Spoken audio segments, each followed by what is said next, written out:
नमस्कार, मैं हूं प्रकाश चंद्रा और आप देख रहे हैं आंखें न्यूज 24। जातिगत जनगणना पर उप मुख्यमंत्री रेणु देवी का अपना अलग आलाप है। उन्होंने कहा है कि जनगणना आपसी मतभेद का एक जरिया है। आइए देखते हैं उप मुख्यमंत्री ने क्या कुछ कहा। देखिए, सबसे बड़ी बात है कि अपनी अपनी सोच होती है। हम सामाजिक समरसता की बात करते हैं और आप जाति गणना की बात करते हैं। जाति गणना से क्या होगा कि हमारे और आप सारे लोगों में एक पहलू जो है वो भी तो द्वेष होना है।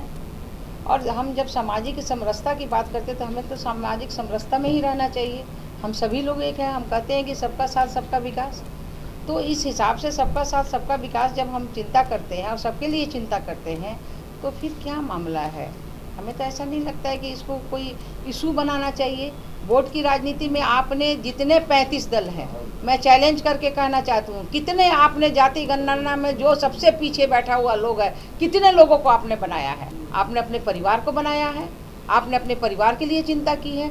लेकिन जो नहीं कहता वो तो सारे लोगों के लिए चिंता किया। जो सबसे बैठे, आप सोचते हैं कि हम पिछड़ा और अति पिछड़ा का हम वोट बैंक बनाए और दलित और इसका, ये वोट बैंक नहीं बनने वाला है। वो सब लोग जानता है कि मेरे साथ क्या हो रहा है। 7 वर्षों में जो काम हुआ है, आज अगर यहाँ कोई बैठा हुआ है तो बिना जाति जनगणना की अति पिछड़ा की महिला बैठी हुई है, जिन्हें पूरे भारत में पहला बिहार की उप मुख्यमंत्री बनी, पूरे भारत के लिए आइकॉन हो गई कि पहली मुख्यमंत्री बनी है। तो इसलिए इसमें मुझे ऐसा नहीं लगता है कि कोई इशू बनना चाहिए। ठीक है, जब समय होगा तो उसको हम जनगणना करेंगे, जैसा जब समय देखा जाएगा। लेकिन हमने जब विकास की काम किया और विकास के काम में अगर ये छेड़छाड़ करेंगे तो क्या विकास होने वाला है? क्या चिंता करनी चाहिए उस 34 को। इनका लगता है कि हम विकास जनगणना कर रहेंगे तो हमें वोट मिलेगा। ऐसा कोई आजकल तैयार नहीं है। जो आपको अभी चाहिए जनता को विकास, और हमने जो प्रण लिया है कि हम सबका साथ सबका विकास रहेगा, उसमें हम सबसे आगे। देखिए, अब किसानों के मुद्दा उनको समझ में जब नहीं आ रहा है तो कितने किसान आते हैं वो तो आप भी देख लेते हैं।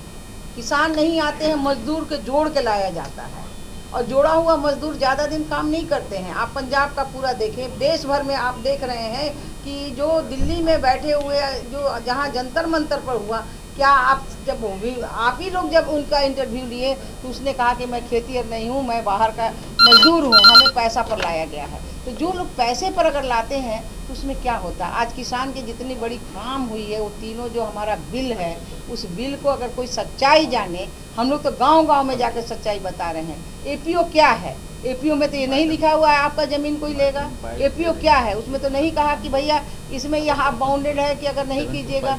आपको तो पहले ही मूल्य हम दे रहे हैं। आप पौने भाव में आप सामान लेते थे। अब पहले जब आलू ज़्यादा हो जाएगा तो हम 5 रुपये किलो लेते, लेकिन अब तो किसान तय करता है कि मेरा दाम हम 20 रुपया से नीचे नहीं देंगे। और 20 रुपये में जब तय होता है तो वही चीज़ जो है 20 रुपया ही मिलता है। और जब नहीं उसको होगा तब भी वो देगा, क्योंकि बात किए हुआ है। और उसको जब ज़रूरत है अपना, जो जितने हमने किसान को, जैसे पहले हमने जमाई की, जब बड़ा हम खेती का काम हम कर रहे थे कि भैया चलो चकबंदी कर दे। देखिए, वही चकबंदी है जो चकबंदी में हम सब मिल के जो हम दे रहे हैं एपीओ को, और हम काम देखेंगे, हमें पैसा मिलेगा और हम अपना मूल्य तय करेंगे। मेरा जो सामान है वो बाहर जाएगा, हमको ज़्यादा मुनाफा होगा। तो ये बात तो एकदम तय है। उसमें ना किसी को केस होना है, ना कुछ किसी को। अब आप भ्रम जाल में डाल रहे हैं किसानों को, क्योंकि आप देख रहे हैं कि सरकार तो किसान के लिए बहुत ज़्यादा काम की, और वो भी की कि वो जीवन में जो है आपको 2022 तक हम जलवायु परिवर्तन में हम आपको ऐसा ट्रेनिंग देंगे कि आपको दुगुना पैसा होगा। और वही कारण है कि आज हमारे किसान हमारे साथ में हैं। तो ये करते हैं तो करने दीजिए, जो करते हैं वो समझेंगे। अगर अभी तक आपने हमारे चैनल को सब्सक्राइब नहीं किया है तो बेल आइकन दबाकर हमारे खबर को सब्सक्राइब करें और ताज़ा तरीन खबरों के लिए देखते रहें आंखें न्यूज 24। नजर हर खबर पर।